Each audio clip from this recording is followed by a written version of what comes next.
This is a graphic score, an abstract form of musical notation popular with composers in the 20th century. These are four composers. Kevin Manthei is the founder of Triumph Audio. He has 20 years in the film and game industry, composing for titles such as Invader Zim, Resident Evil, The Sims, and my personal favorite, Shrek 2, the video game. Ogres eat nature, not parfait. Gabriel Marin is the legendary guitarist from the prog metal band Consider the Source, a true master of microtones. Gabriel rocks any and every string instrument he gets a hold of, from 2-string dutars to 20-string, whatever this thing is.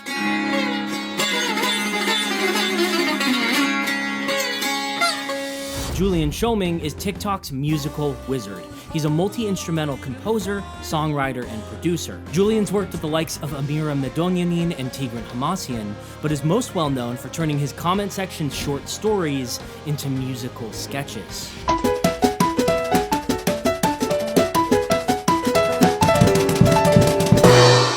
And then there's me. Hi, Mom. Each one of us will interpret the same graphic score, bringing the shapes on the page to life with music. And there's only one rule. Follow the scrolling playhead, which moves across the score from left to right, top to bottom. That's it. Everything else is left to interpretation. This is 4 composers, 1 graphic score. Hey everyone, I am so happy to be back here doing another one of these. Levi makes the coolest graphic scores. There are all kinds of intricacies in this. I really had a lot of fun interpreting. So first off, definitely split it into 2 sections. There's this lighter section up here and then the darker section up here. Also, I really wanted to play with this eye being closed and eye being open. I think that was the main thing that I really locked into. So in this first section, it's like you're hiding, you're trying not to be seen or something like that. The eye is closed, you're tiptoeing around. Then in the second section here, the eye is open, you're very much being seen, you're noticed, there's no hiding. This half flat up here and the half sharp down here. There's some sort of drone. In the first, it's like the low bass sort of thing. The second section, there's the low chants. Those are the drones in each section. In the first section, everything above the drone is tuned a quarter step down, and everything in the second section is tuned a quarter step up. I could go into way more detail, but Levi told me to keep this to a minute, so I hope you enjoy.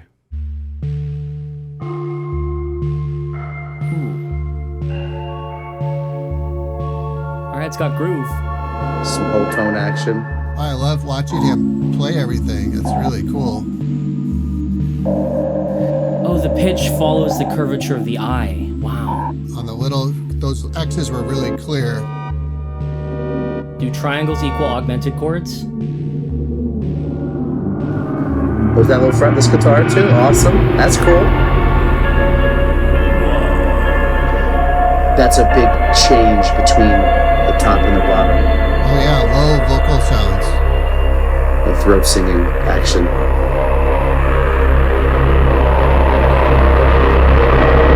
That's cool. Oh wow. Oh, that's crazy sound design. What? Synthy kind of thing. Wow. Oh my God. Oh, that was incredible. Wow, that's so cool. I loved how I don't know even how he did that, but how he was capturing, whether he was capturing it in real time and just had the video camera recording, so it really felt like it was being composed almost in real time.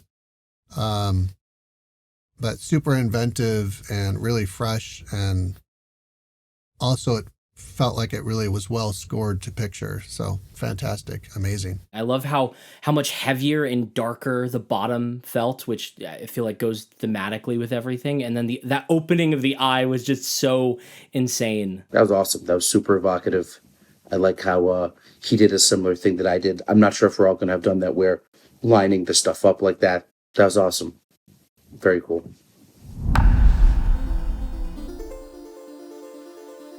Hi, I'm Kevin Manthei, and we are going to check out a cue I wrote called Eternal Mysteries.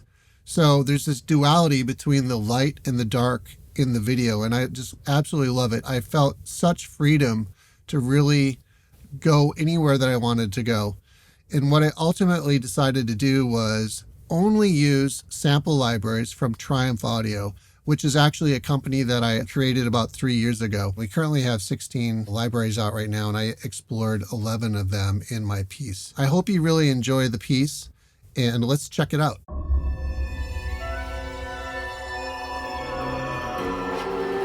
This is great as well. Was that a new tune? Oh, the range of like orchestral colors that's happening right here. That's awesome. I love the pan flute. So we've all heard like metallic sounds. There's all been like metallic sounds in all of our stuff.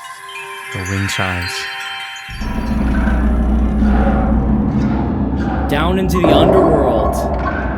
I like that transition between these two scenes, if you would say.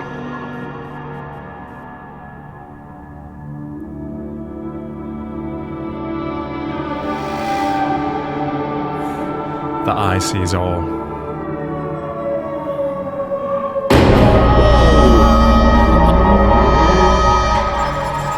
It's dramatic.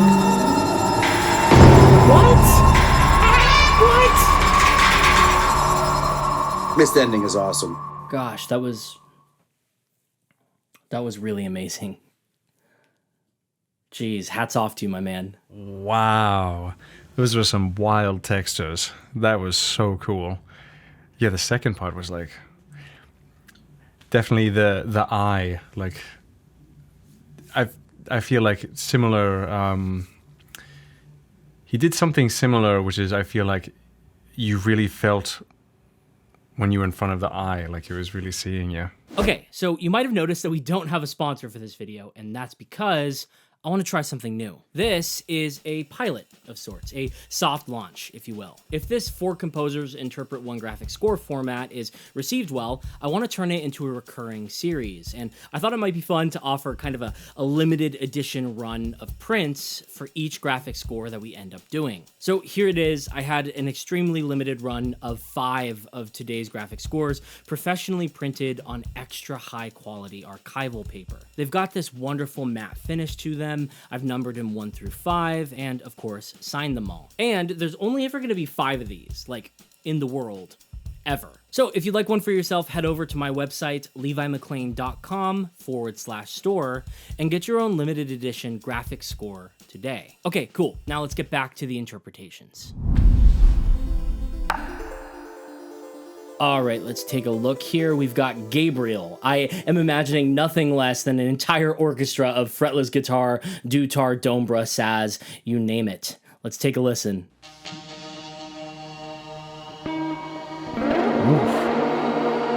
Wow.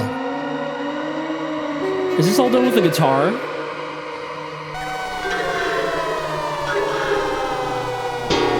That can't all be guitar, can it? Very experimental. I love those. Oh, I like that. I like that spot. Oh, now we're totally in a different space now. I hear vibraphone. The tone, like, sweeps into this dark abyss. It's like following the eye there. I like how they went opposite and they came back. Those are such cool bends. Oh, that's cool. It's like a backwards tape kind of thing into the end. Wow, that's really cool. I love the little pointillism that's articulated with the little pops at the end. That's so cool. Wow. I feel like I just got lasered into space or something. That was awesome. I liked how it was experimental. It felt like there was a lot of interesting sort of synth, but like not what you would expect, but then a lot of interesting guitar throughout. That was really fun. Very cool. So we're coming off the back of spooky season here, so I thought it would be appropriate to bring back to the channel the horror machine of all horror machines, Frankenstein's violin. I spent a day or so recording samples for the updated Patreon-exclusive Frankenland sample pack, cough cough, wink wink, and interpreted the score mostly with these sounds in conjunction with some vocal samples, a prepared piano, and drums. Now, I took the half-flat and half-sharp cymbals to be a kind of legend on a map of sorts, which would indicate how the harmonic content flows in each panel. I treated each of these eyelash points as different notes of an eerie microtonal chord that gets built up slowly as we move on through. But the eye is closed, and I wanted to represent this in some way with the music. So on the sound design side of things, I went with a much darker timbre and ended up rolling a lot of high end off when the eye is closed, which contrasts directly with the eye being open at the bottom. Here, I wanted the music to have a much brighter, high end rich sound. I also distorted the heck out of everything here because I wanted it to feel scary and intense, like Sauron himself was beaming into my soul and, I don't know, judging my incredibly poor track management or something. I actually consider myself to be a fairly practical composer, and I tend to take things quite literally. So anytime there's a symbol or a dot on the score, there's always going to be like a sound or some sort of effect automation that's associated with it.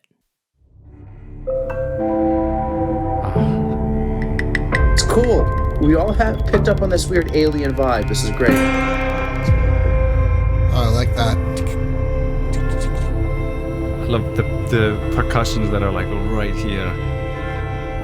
More subtle here. Ooh. That's cool. The textures. I saw he played those notes too. That I did there. Oh, the rhythm. Oh, nice. Who'd have thought to put the rhythm in there? That's really cool. Oh my gosh. That ending. Here we got the eye. The eye sees all. The eye sees all. Oh, that's great. Dang. That was really cool. Oh, it's more subtle. Oh, it's almost like wind chimes in subtleness. Oh, that was cool. That was different than what the other ones did. It was a more of a subtle ending, more like just going off softly into the darkness. Ah, that was so cool. Levi always with the textures. It's so good. Right from the very beginning, all the textures are like right there, like all up in here, and they're like far and near and everything. So awesome. Everyone's interpretations are great. Everyone's sounds are also really good. You know, the stereo field and everything everyone did is really good. Wow. That's like all of them. They just all go so fast, and your brain is just trying to like keep up with what's going on. And it's very satisfying to watch these in real time and to hear everyone's interpretations. Really, utterly amazing. Wow, these were great. These were all like legitimately fresh. Like I would want to listen to extended versions of this. This was great. They were all a very different version, but we all picked up on a similar feeling of like this alien sort of music, the stuff that didn't have a normal tonal center. Levi's had some rhythm to it behind it. This is cool. Thanks for having me on this. Huge thank you to all of my patrons now currently on screen for making this video and all future videos possible. Also, huge shout out to the GOAT himself, Andrew Huang, from whom I adapted, more like stole this entire format from. If you've seen his 4 producers flip one sample, you'll know what I'm talking about. Anyway, without his videos, there's like a 0% chance I would have thought of this on my own. So if you're watching, thank you, Andrew. If you'd like to see a bonus video all about the process of interpreting these scores, recording the sounds, and building the new Frankenland library, Patreon is the place. The Super Majors tier gets you access to all of my sample packs, including the updated Frankenland library, as well as a couple of others. The Microtonalist Club is really where it's at if you want to learn everything there is to know about microtonal harmony. This tier gives you access to the Microtonalist Manual, a comprehensive resource including tuning files, chord cheat sheets, hours and hours of lectures on how microtonal harmony works, and practical lessons on how we can apply these ideas in a modern music-making context. Come study with me. I really do make it a point to make myself available to all of our patrons to answer questions, geek out about music theory, and help develop and foster a thriving community of microtonal music theory nerds. We await you with open arms. And of course, a whole lot of notes.